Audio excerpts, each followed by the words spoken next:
Hello बच्चों, welcome to your maths class. आज मैं एप्लीकेशन ऑफ ट्रिग्नोमेट्री के कुछ क्वेश्चंस करवाने जा रही हूँ। तो इसके बेसिक्स तो आप लोगों को आते ही होंगे क्योंकि अभी टाइम है रिवीजन का। तो ज़्यादा बेसिक चीज़ें ना बता करके मैं कुछ अच्छे अच्छे क्वेश्चंस लाई हूँ, वो सॉल्व करवाती हूँ। तो आप लोग देखिए वीडियो, और फिर नेक्स्ट वीडियो में और भी जो जैसे केस स्टडी बेस्ड क्वेश्चंस भी आते हैं ट्रिग्नोमेट्री एप्लीकेशन के ऊपर, तो वो करवा सकती हूँ। तभी ये क्वेश्चंस मैंने लिखा हुआ है, देखिए अभी मैं क्वेश्चन करवाती हूँ। थोड़ा सा कुछ बेसिक नॉलेज दे देती हूँ कि जैसे इसमें दो चीजें होती है, एक तो होता है एंगल ऑफ एलिवेशन और एक होता है एंगल ऑफ डिप्रेशन। वो क्या चीज है आप लोगों को पता ही होगा, या जिनको नहीं पता है उनको मैं ये बता देती हूँ कि जैसे हम नीचे से किसी चीज को देखते हैं, कोई चीज ऊपर यहाँ रखी है तो हम थोड़ा सिर उठा के ऊपर देखते हैं, तो ये जो लाइन ऑफ साइट है, मतलब यहाँ से कोई देख रहा है, आंख है और यहाँ पे कोई चीज है, उस ऑब्जेक्ट को देखा जा रहा है, तो इसको हम बोलते हैं line of site. Line of site, ठीक है, लाइन ऑफ साइट है। और अगर एक हॉरिजॉन्टल लाइन खींची जाए तो ये angle, this angle is called angle of elevation. ठीक है बच्चों, तो ये होता है एंगल ऑफ एलिवेशन। नीचे से कोई चीज ऊपर की ओर देखी जाए, या कोई ऊपर है, किसी बिल्डिंग के ऊपर है, बालकनी में है और नीचे कोई चीज रखी है, तो ऊपर से नीचे जब देखा जाता है तो ये होती है लाइन ऑफ साइट। और फिर ऊपर एक इमेजिनरी हॉरिजॉन्टल लाइन ड्रॉ कर लेते हैं, this angle is called angle of depression. ठीक है बच्चों, तो समझ आया, एंगल ऑफ एलिवेशन ये होता है, एंगल ऑफ डिप्रेशन ये होता है। लेकिन जब हम क्वेश्चन सॉल्व करते हैं तो हमेशा एंगल ऑफ एलिवेशन लेकर के ही करते हैं। तो एक चीज ये भी जान लो आप कि अगर ये हॉरिजॉन्टल लाइन है तो फिर ये हमारा angle of depression is always equal to angle of elevation. इस एंगल ऑफ डिप्रेशन से हम यहाँ से सॉल्व नहीं करते हैं क्वेश्चंस, जब ये क्वेश्चन करेंगे तो आप लोगों को समझ में आएगा। तो ये हमेशा इसके इक्वल होता, क्यों?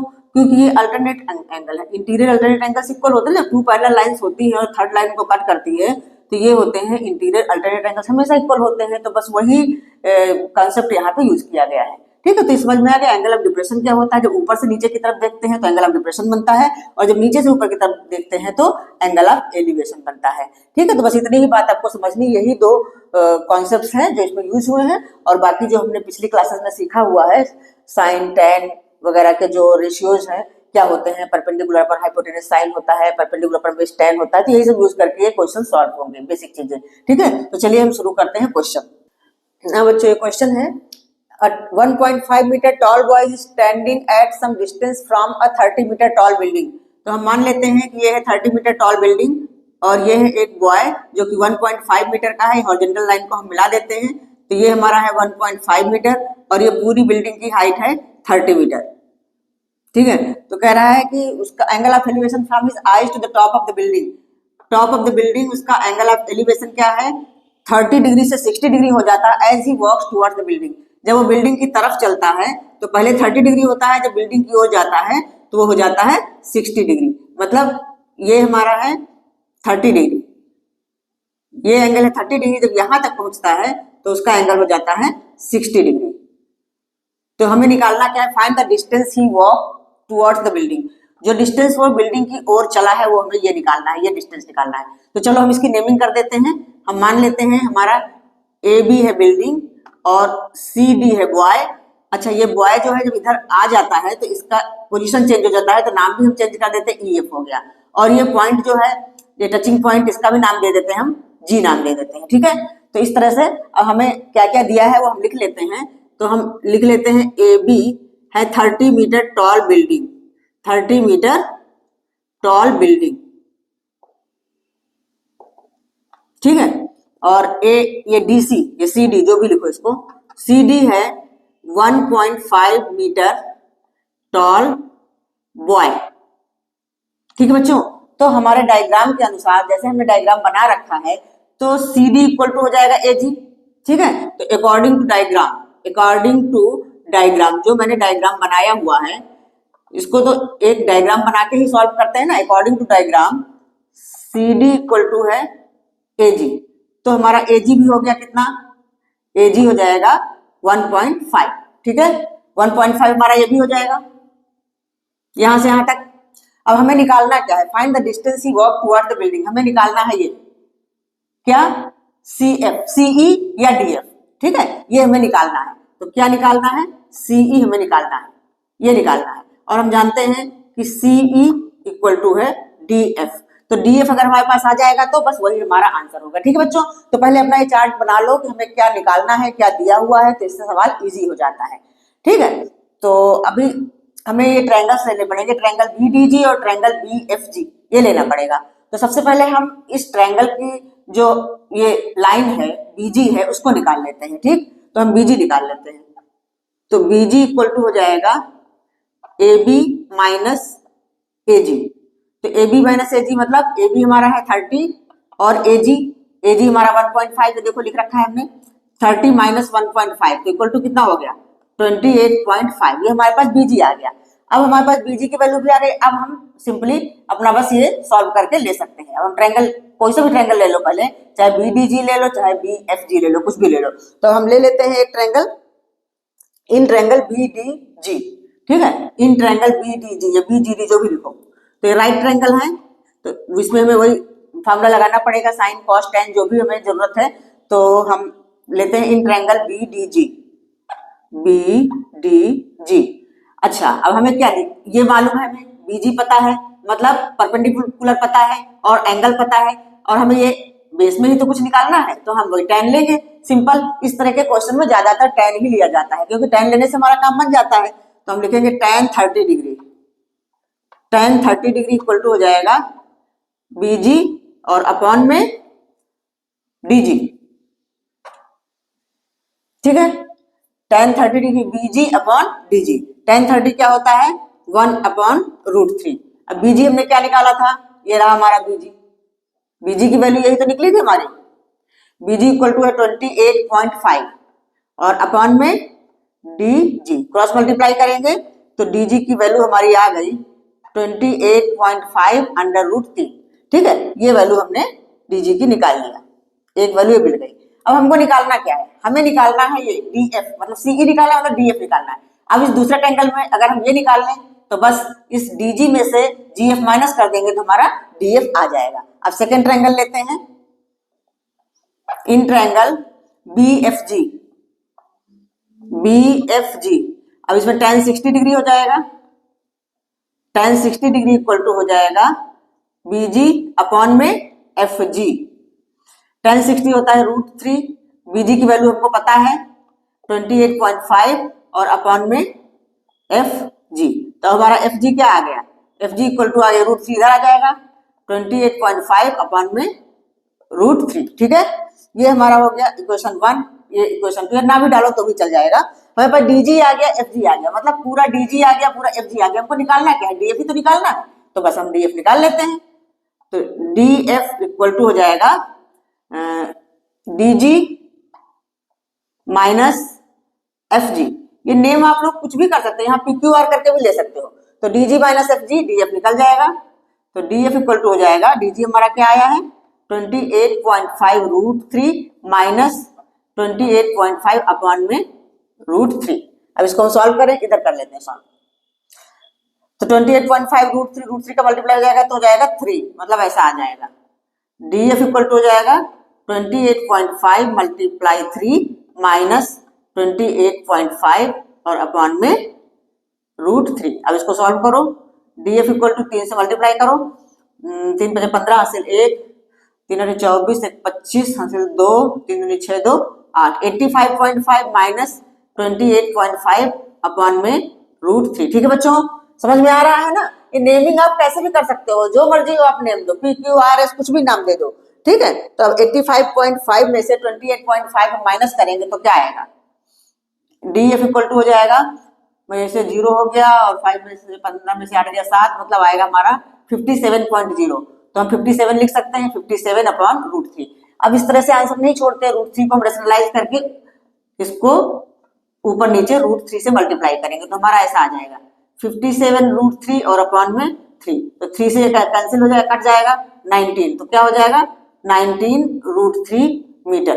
तो हमारा आ गया डीएफ इक्वल टू 19 √3 मीटर। यही हमारा आंसर होगा। आंसर में कैसे लिखना है, तो he walk towards the building 19 √3 metre.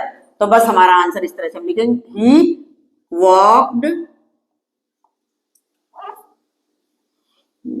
walked towards the building, towards the building ये सब तो लिखना आता ही होगा, बस चलो। Building, he walk toward the building 19√3 metre, 19√3 metre, ठीक है। √3 की वैल्यू हमें पुट नहीं करनी, अगर क्वेश्चन में दिया हो √3 की वैल्यू तभी पुट करनी, नहीं तो हमें ऐसे ही आंसर निकाल के छोड़ देना है, ठीक है बच्चों, समझ आया। तो ये बुक का ही सवाल है, लेकिन बहुत अच्छा सवाल है, इसलिए मैंने करवा दिया है। अब हम चलते हैं नेक्स्ट सवाल की ओर। बच्चों अगला क्वेश्चन ये है, बहुत अच्छा क्वेश्चन है, इसको पहले पढ़ के समझते हैं क्या करना है इसमें।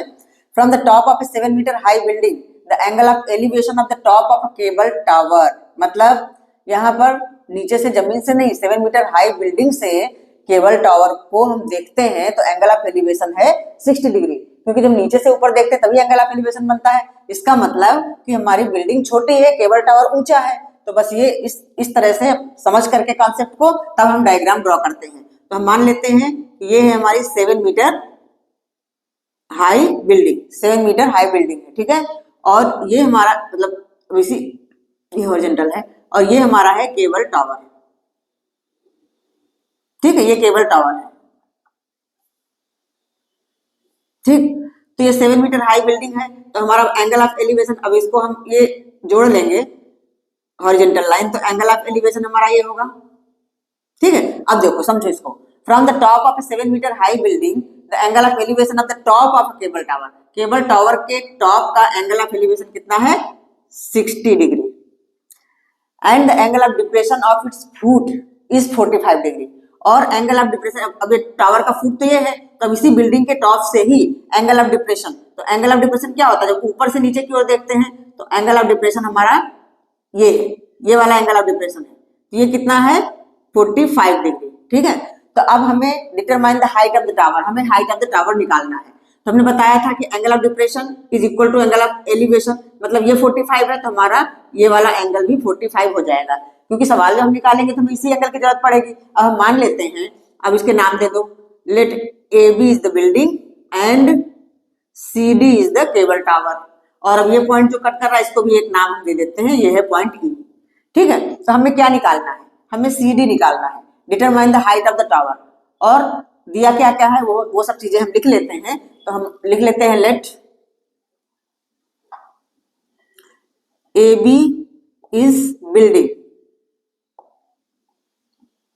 ए बी हमारी है बिल्डिंग जो कि कितना है 7 मीटर हाई है, तो ए बी है 7 मीटर, तो हमारे डायग्राम के हिसाब से हमारा ईडी भी 7 मीटर हो जाएगा, क्योंकि हॉरिजॉन्टल लाइन है, पैरेलल होती है एक दूसरे के, तो ईडी भी हमारा 7 मीटर हो जाएगा। तो according to the diagram ED is also 7 metre, ठीक है, ये आप लोग लिख लो, लिखने से इजी हो जाता है।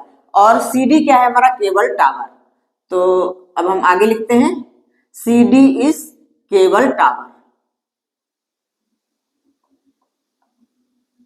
और हमें निकालना क्या है, सीडी तो निकालना है, height of the cable tower, तो सीडी हमें निकालना है, सीडी हमें निकालना है। और वैसे सीडी हमारा क्या है, सीई प्लस ईडी, ये भी हम यही लिख लेते हैं, तो हमसे सवाल आसानी से हो जाएगा और इजी लगेगा, सीई प्लस ईडी, ठीक है बच्चों, इतना हमने लिख लिया। उसके बाद अब हम क्वेश्चन सॉल्व करना शुरू करते हैं, ठीक है। तो अच्छा, उसके बाद ये बीडी और एई भी इक्वल होंगे, ये चीज भी हम लिख लेते हैं, जो हमारे पास इंफॉर्मेशन है वो हम लिख लेते हैं। तो बी डी इक्वल टू ए ई, पहले लिख लो या बाद में लिखो, बात वही है, क्योंकि जब हम क्वेश्चन सॉल्व करेंगे तो हम ट्रायंगल ए बी डी लेंगे, तो हमारा बी डी निकलेगा, बी डी को हम ए के इक्वल कर देंगे, ठीक है। और जो ट्रायंगल सी ए ई लेंगे तो फिर हमारा सी ई निकलेगा, ये तो 7 हाई है, सी ई निकलेगा, तो बस 7 में से ये सी ई जोड़ देंगे, आ जाएगा हमारा आंसर। बिल्कुल इजी है, कैसे अप्रोच करना है ये देखो। तो हमें देखो इस ट्रायंगल ए बी डी में हमें ये हाइट पता है 7 मीटर, तो हम tan 45 लगाएंगे तो ए बी पता है, तो बी डी हमें निकल आएगा, और बी डी के इक्वल ही ए है, तो जो भी इसकी वैल्यू आएगी वही ए की वैल्यू आएगी, फिर वो हम पुट करके ट्रायंगल ए सी ई या सी ए ई इसमें निकाल लेंगे, है ना इजी। बस खाली अच्छे से क्वेश्चन को पढ़ना है और पढ़ करके डायग्राम बनाना है। अगर आपका सही डायग्राम बन गया तो फिर क्वेश्चन करने में कोई दिक्कत नहीं होगी। तो बस हम शुरू करते हैं। In right triangle A B D, सिर्फ in triangle A B D क्या हो जाएगा, tan 45,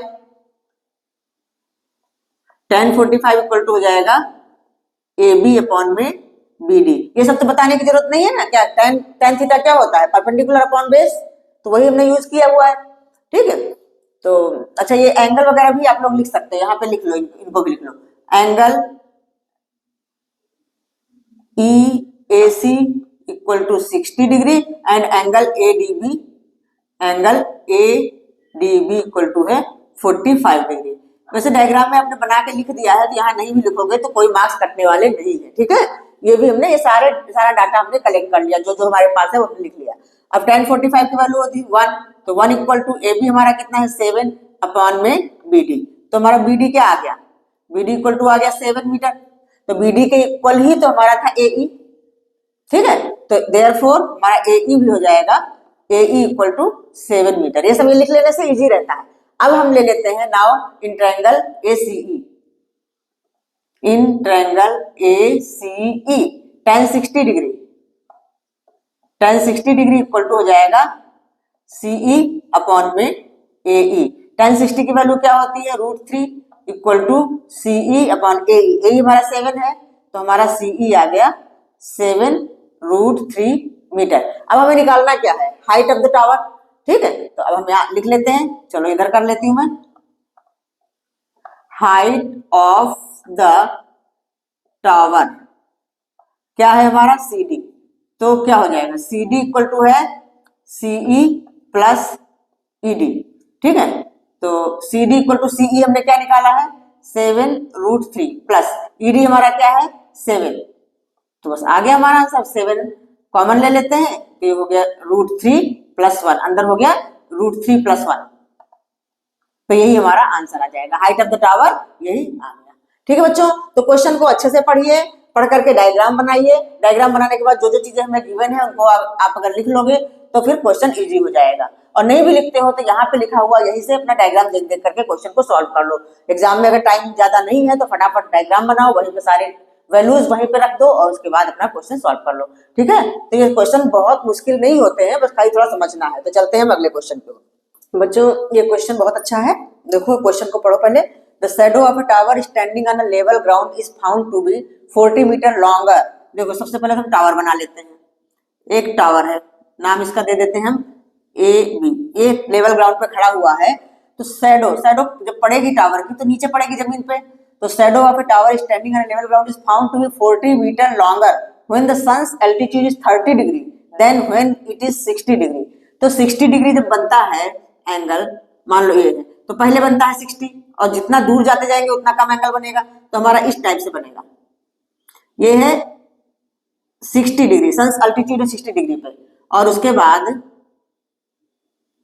ये अगला वाला है 30 डिग्री, ठीक है।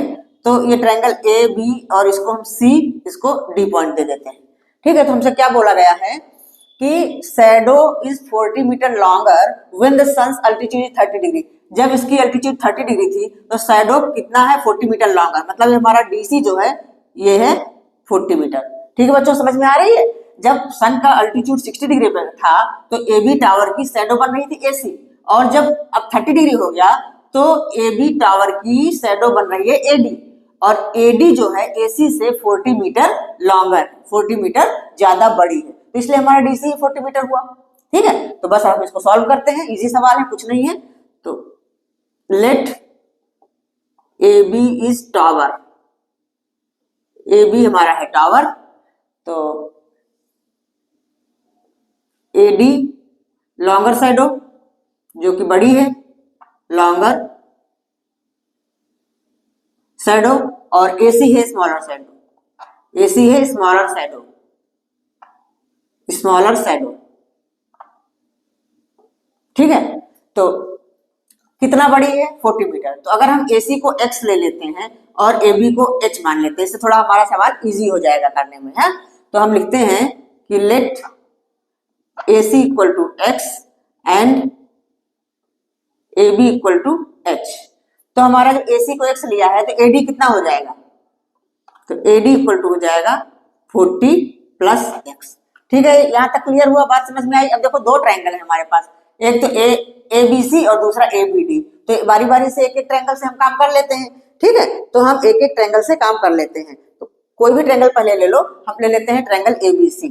नाउ इनमें ज्यादा कुछ लिखने की भी जरूरत नहीं है, आप डायरेक्ट डायग्राम बनाओ, डायरेक्ट सवाल को सॉल्व कर सकते हो। In triangle ABC tan 60 degree, tan 60 degree equal to हो जाएगा हमारा h अपॉन एक्स होगा कि नहीं। डायरेक्टली में ए बी अपॉन ए सी लिखने के बजाय h अपॉन एक्स डायरेक्ट भी लिख सकते हो, h अपॉन एक्स। ठीक है, तो tan 60 डिग्री या पहले स्टेप में हम वो लिख देते हैं, क्योंकि बाद में इसकी वैल्यू रखेंगे तब वो लिख देंगे। तो पहले हम पूरा नाम लिख लेते हैं, ए बी अपॉन में ए सी। ठीक है, अब नेक्स्ट स्टेप में क्योंकि हमें इसकी वैल्यू रखनी है, तो नेक्स्ट स्टेप में हम h और x ले लेंगे, h अपॉन एक्स। अगर हम क्रॉस मल्टीप्लाई करेंगे तो हमारा h इक्वल टू आ गया √3x। अब इसको हम इक्वेशन नंबर 1 डाल देते हैं, क्योंकि अभी तो हमें वैल्यू मिली नहीं। अब नेक्स्ट वाला हमारा जो है उसमें हम ले लेते हैं in triangle ABD, in triangle ABD tan 30 degree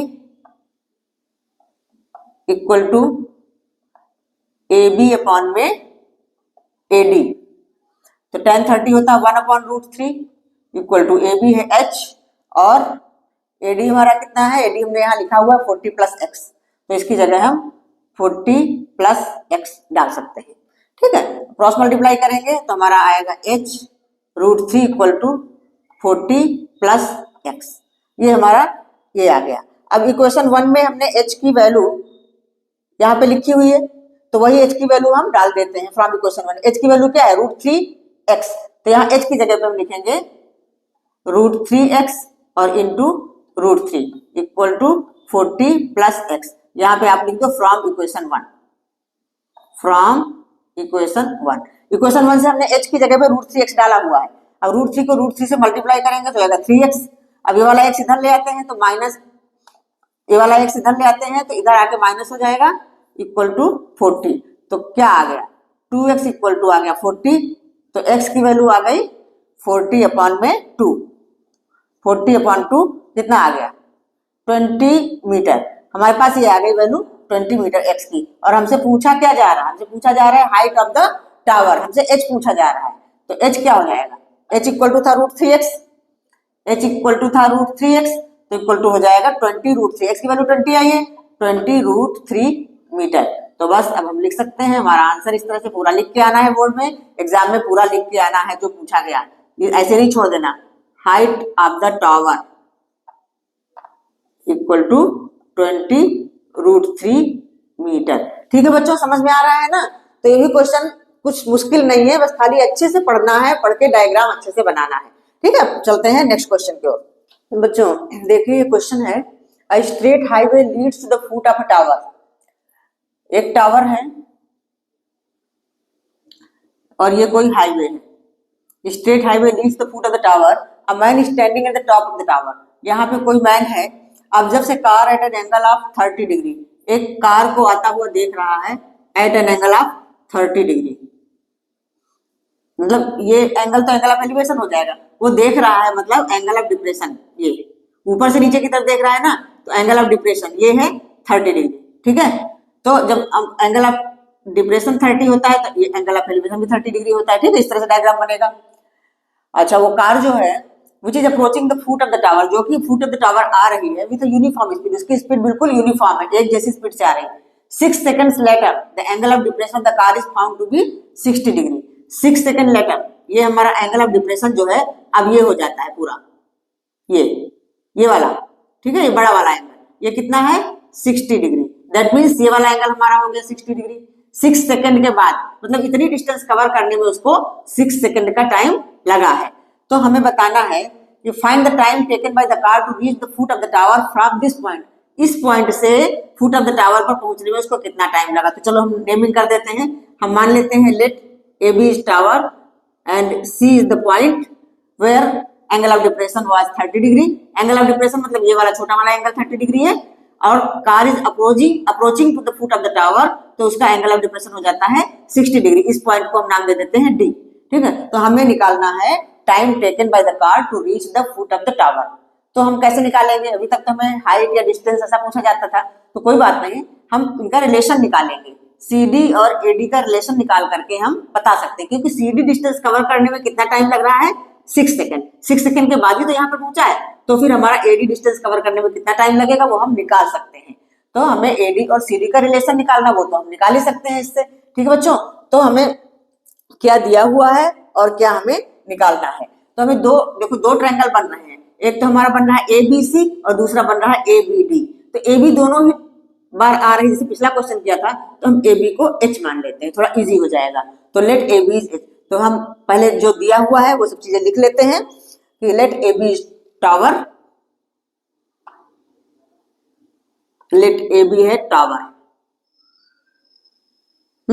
और इसको हम एच मान लेते हैं, A B equal to tower, A B is tower ऐसे करके लिखो, ए बी इज टावर, और ए बी इक्वल टू हमने एच ले लिया, ठीक है।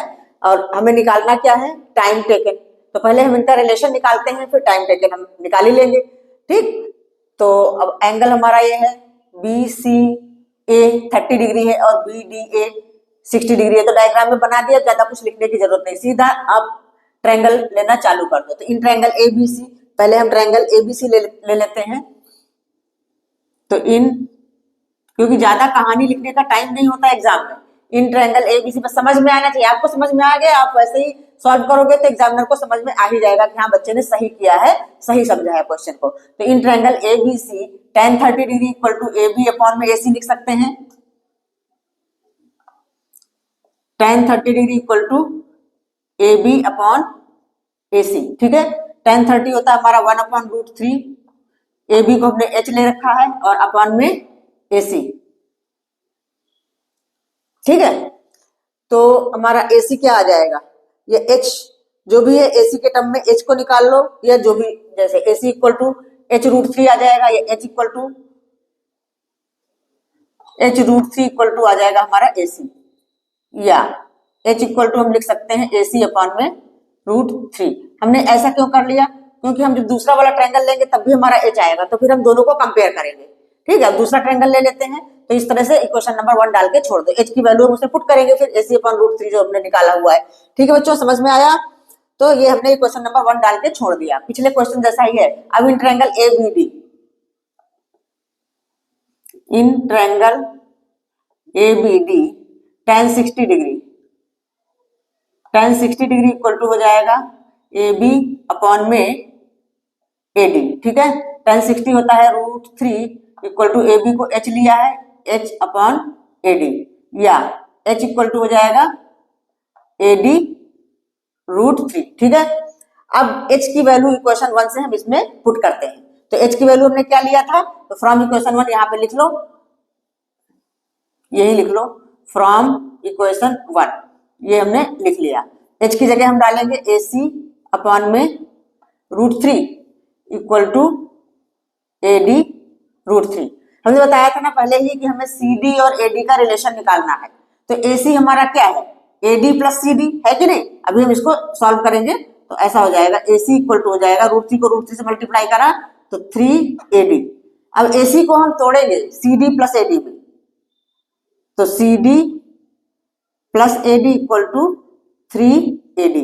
अब हम इस साइड ले जाते हैं यहाँ पे, तो क्या हो जाएगा, अब ये वाला ए डी इधर चला जाएगा, माइनस हो जाएगा, मतलब ऐसा हो जाएगा 3 A D minus A D equal to C D, ठीक है। ये चीज आ गया, 3 A D minus A D मतलब 2 A D equal to C D, या ए डी इक्वल टू आ गया C D by 2, C D upon 2।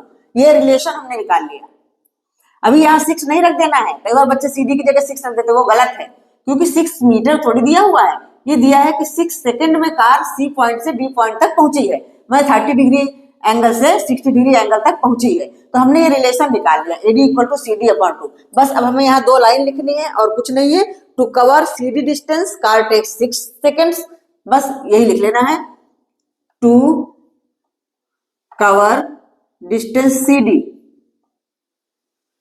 Distance C D car कितना टाइम लेती है, 6 सेकेंड का, कार टेक्स 6 सेकेंड्स, ठीक है। तो therefore to cover AD distance it will take, कितना हो जाएगा, AD equal to C D upon 2 आया है ना, तो 6 अपॉन में 2 मतलब 3 सेकेंड्स, ठीक है बच्चों, समझ में आया। तो यही तुमसे पूछा जा रहा है, find the time taken by the car to reach the foot of the tower, time taken by the car to reach the foot of the tower from this point, इसको जरूर ध्यान देना, फ्रॉम दिस पॉइंट मतलब इस point से foot of the tower तक पहुंचने में उसको 3 सेकेंड्स लगते हैं। कई बार क्वेश्चन में ऐसा पूछ लेते हैं कि जहां से उसने कार को देखा था from the starting point two the foot of the tower, तो फिर हमें इस 6 और 3 को जोड़ना पड़ेगा। ये 6 है और ये 3 सेकंड आया है, तो फिर 9 सेकंड आंसर आएगा। क्वेश्चन को अच्छे से पढ़ना है, क्या पूछा जा रहा है। ठीक है बच्चों, समझ में आया?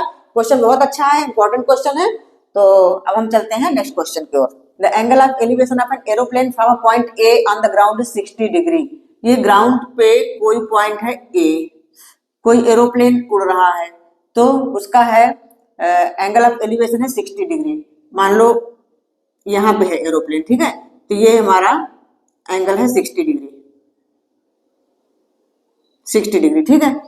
अच्छा, उसके बाद क्या बोला है इसमें, after a flight of 15 second, तो 15 सेकेंड मान लो एरोप्लेन यहाँ था तो यहाँ से यहाँ पहुंच गया, 15 second angle of elevation changes to 30 degree, तो उसी पॉइंट से angle of elevation changes to 30 degree, मतलब यहाँ चला गया एरोप्लेन, तो ये हो जाएगा 30 डिग्री, 30 डिग्री, ठीक है। ये तो बड़ा है एंगल, तो 60 डिग्री है। तो हमसे पूछा जा रहा है if the aeroplane is flying eight a constant height, aeroplane की हाइट जो है कांस्टेंट है, मतलब ये ऊपर की तरफ नहीं जा रहा है, कांस्टेंट हाइट पे है, जो कि दी हुई है, एरोप्लेन की हाइट है 1500√3, 1500√3 है उसकी कांस्टेंट हाइट। तो find the speed of the plane in kilometre per hour, तो हमें प्लेन की स्पीड निकालनी है किलोमीटर पर आवर में, ठीक है बच्चों। तो देखो, अगर हम इसको ये मिलाएंगे तो हमारा एक ट्रायंगल ए बन गया। अब इनके हम नाम भी दे देते हैं, एक पॉइंट तो दिया हुआ है ए, बाकी नाम अपने आप हम दे देते हैं, ठीक है। तो हम मान लेते हैं कि हमारा जो एरोप्लेन है पहले पॉइंट बी पे उड़ रहा था, और फिर उड़ते उड़ते 15 सेकंड उड़ने के बाद वो पॉइंट सी पर पहुंच गया, ठीक है। और ये कांस्टेंट हाइट जो ग्राउंड लेवल से है, ये पॉइंट हम डी दे देते हैं, सी डी हाइट है, और इसका हम ई दे देते हैं। तो अब इसमें ज्यादा कुछ लिखने की जरूरत है, डायग्राम से समझ में आ गया आप लोगों को कि बीसी डिस्टेंस 15 सेकंड में बीसी डिस्टेंस तक वो पहुंच गया, ठीक है। तो हमें क्या पूछा गया, find the speed of the plane in kilometre per hour, तो उसकी स्पीड क्या रही होगी, उसकी स्पीड क्या रही होगी। हाइट दे रखा है, ये 15√3 है, तो हमारा बीई भी 15√3 हो जाएगा, ठीक। तो हम लिख लेते हैं सी डी इक्वल टू दिया हुआ है 1500√3 मीटर, 1500√3 मीटर। अब ज्यादा कुछ मैं लिख नहीं रही हूँ, सीधा कर रही हूँ, तो हमारा बीई भी हो जाएगा, इतना ही हो जाएगा, डायग्राम के हिसाब से बीई भी हो जाएगा हमारा 1500√3 मीटर, ठीक है।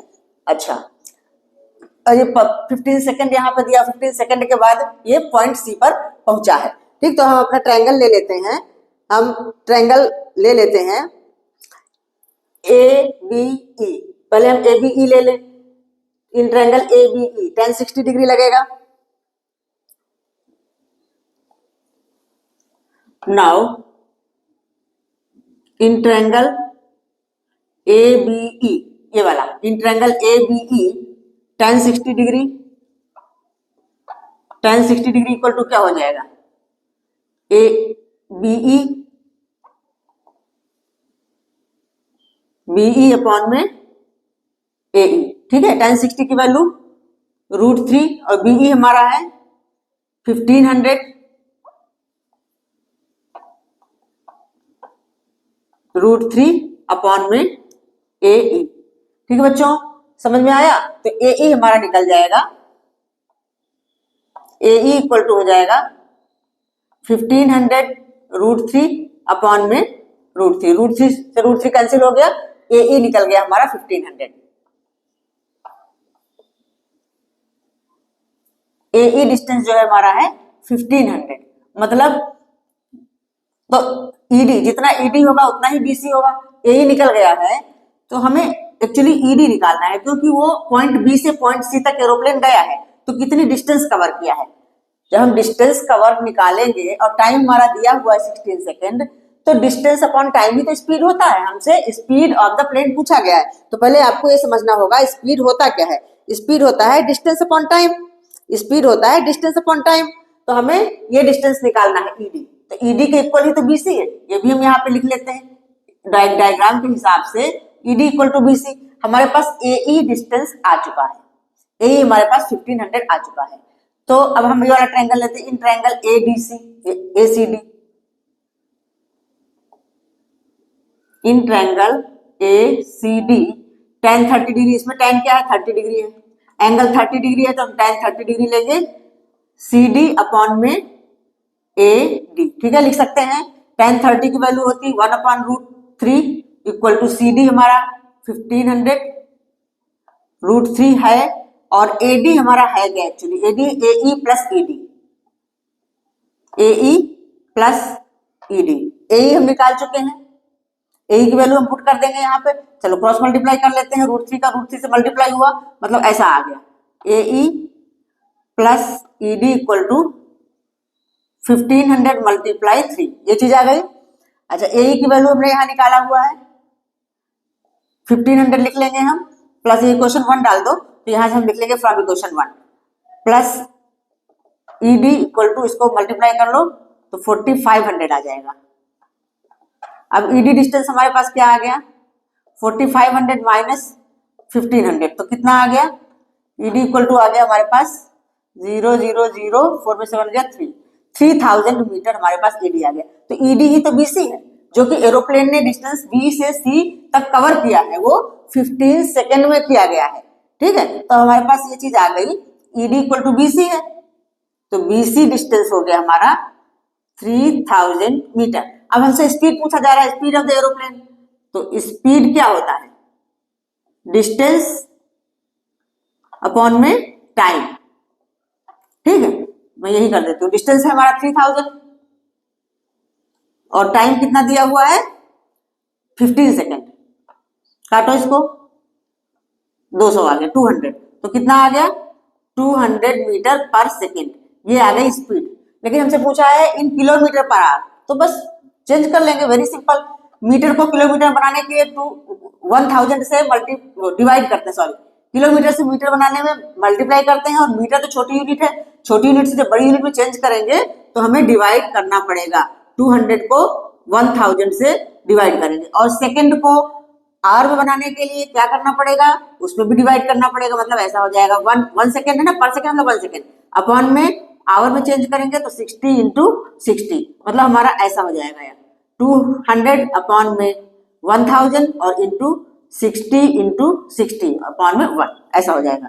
अब ये 2 जीरो से 2 जीरो कैंसिल आउट हुआ, ये 0 से 1 जीरो कैंसिल आउट हुआ, अब कितना हो गया 6 6 36, मतलब ये हो गया 2 मल्टीप्लाई 360, तो कितना हो गया 720 किलोमीटर पर आवर, नीचे लिख देती हूँ, यहाँ नहीं आ रहा है, इक्वल टू हो गया 720 किलोमीटर पर आवर। ये यूनिट का भी ध्यान रखना है, खाली इतना निकाल के आंसर नहीं आ जाना, नहीं तो सवाल गलत हो जाएगा, ठीक है बच्चों। तो ये हमारा क्वेश्चन सॉल्व हो गया, तो इसमें दिक्कत कुछ नहीं थी, क्वेश्चन इजी ही था, बस यहाँ पे स्पीड पूछा हुआ है तो आपको ये फार्मूला फिजिक्स वाला लर्न करके रखना है, speed equal to distance upon time. कई बार ये मैथ्स में यूज होता है, क्वाड्रेटिक इक्वेशन में भी यूज होता है, ठीक है बच्चों। तो आज हमने इतने सवाल करवा दिए हैं, बहुत अच्छे अच्छे क्वेश्चन करवाए हैं, तो कैसा लगा आप लोगों को बताना, समझ में आया या नहीं आया, जैसा भी हो आप कमेंट करके बता सकते हो, और अच्छा लगा है हेल्पफुल है तो लाइक करिए, शेयर करिए और सब्सक्राइब कर लीजिए चैनल, तो और भी अच्छे अच्छे क्वेश्चंस आपको मिलते रहेंगे। तो नेक्स्ट वीडियो में मैं शायद यही एप्लीकेशन ऑफ ट्रिग्नोमेट्री के ही कुछ क्वेश्चन कराऊं, या फिर देखती हूँ क्या करवाती हूँ, ठीक है। तो आज के लिए इतना ही, बाय बाय, स्वस्थ रहिए, मस्त रहिए और अच्छे से एग्जाम दीजिए बच्चों, बेस्ट ऑफ लक आपके एग्जाम के लिए, ठीक है। तो मिलते हैं नेक्स्ट वीडियो में।